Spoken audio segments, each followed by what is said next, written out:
For this chapter, we are moving into the Renaissance. And so these are the notes for chapter 20, section 1, the Renaissance in Italy. And if you look right down here, we can see Italy located right next to France and right below Switzerland. We've already talked a lot about Italy. We actually started the school year back in September talking about the Roman Empire in Italy. So what we're going to be talking about today is moving away from the Black Death. So after the Black Death, people had a renewed interest in art and learning. This was called the Renaissance. So many people had died during the Black Death that people needed things that would make them happy. And so they decided that renewed interest in art and learning would be one of the ways that this would happen. Something to be thinking about is after we're through COVID-19 and we have that vaccination and we start to move on. I think you guys can kind of imagine that having happy things to look forward to. One of the questions that's going to be on your paper is going to be, what things do you think would be helpful for us now to get away from the sadness that we're experiencing right now? Like how the people back in medieval times went to art and learning.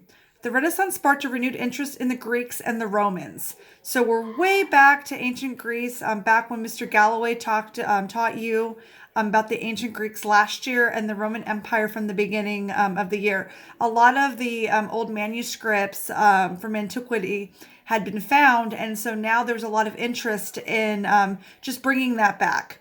They believed that people could change the world for the better. Having lived through the Black Death, where 50% of the population died, they believe that the people that were still here were going to be able to make the world a better place.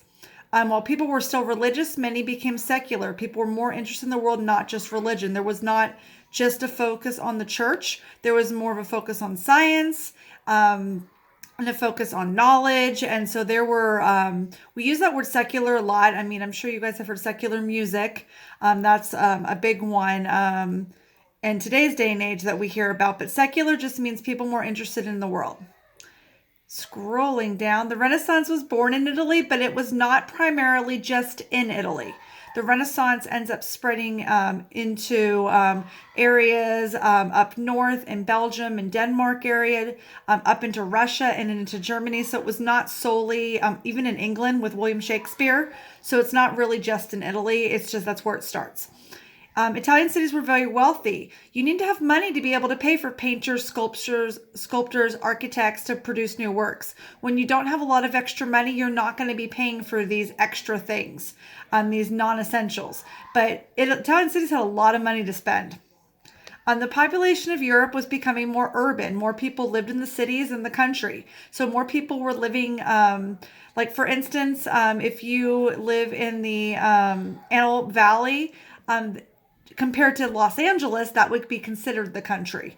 And so people are more living in those big cities. The results of people living in cities where there's more discussions among people.